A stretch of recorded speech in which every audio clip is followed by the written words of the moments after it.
It's time for Seen and Unseen, where we reveal the stories behind the headlines. For that, we turn to Fox News contributor Raymond Arroyo. All right, Raymond, Democratic kingmaker Congressman Jim Clyburn was asked if he supports the Democrat nominee for New York Mayor Zohran Mamdani. I support Democratic nominees. The fact of the matter is, my relationship with Cuomo goes back to when he was Secretary of HUD and got one of those empowerment zones.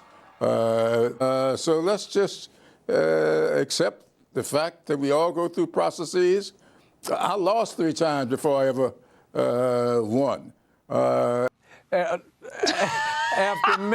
After much more interrogation, Laura, he finally admitted he does, in fact, despite the relationship with Cuomo, he does support the Socialist Democratic nominee for mayor. For a moment there, I thought he was announcing he was throwing support behind a new nominee I hadn't heard of, Mr. But oh my that's goodness. not the case. No, well, Raymond, I didn't know where he was going with that. You know, I was lost. I must say, but they are in such. Ingram. Yeah, I better not say now. But Raymond, they've all painted themselves into a corner. You know, nobody puts baby in a corner except they're in a corner. Okay, so they're in a complete mess over this New York deal. I'm shocked, actually, by Clyburn's endorsement. I mean, this is a guy who stood for racial justice, and now you've got somebody who really has been targeted in trafficking and anti-Semitism, a communist. I mean, you got to put principle forward at some point, and the principle here seems to be retaining power. But, Laura, having spent some time in the Oval Office, we have seen how the president has blinged out the executive office. And, look, we certainly know where they're holding all that gold outside of Fort Knox. I think we can hazard a guess at least. But the president is now turning his eye for decorating to the cabinet room. But they've never found a paint that looks like gold. So painting it is easy, but it won't look right. And the question is whether or not we should gold leaf it. As president, you have the power. If I go into the State Department or Department of Commerce or Treasury, if I see anything that I like, I'm allowed to take it. So I'm in Marco's, I see this gorgeous clock, grandfather clock. I said, I'd love to take that clock out and put it in the cabinet room. Is that right? Is that right? What do we keep showing? We keep showing the whatever that's called. I don't remember what it's called, but we keep showing the same thing. I don't know what's that's around the chandelier in the middle of the cabinet room. It's the framing. Yeah, we don't need to keep showing that. I'm waiting for the president to gold leaf that clock, though. That would complete the image, I think. Really, well, it has a golden face, a brass face, I believe. But I love that. I love that, Raymond. If I see it, I can take it. I can take it. Well, it's I guess, watch out. Like whatever's in someone's office, he likes it. Everybody's going to keep him out of the offices now.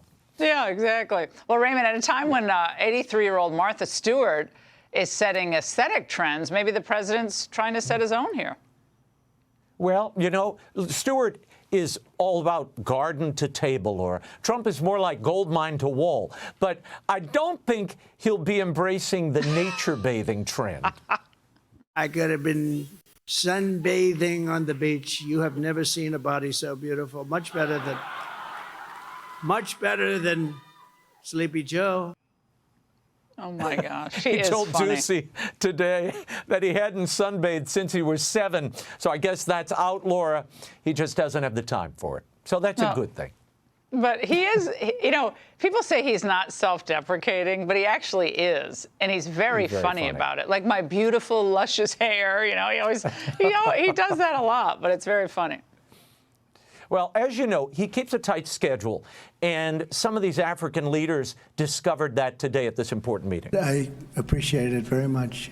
I appreciate it. Maybe we're going to have to go a little bit quicker than this because we have a whole schedule. If I could just say, your name and your country would be great. And move it along, Alice. Alice, get to the point.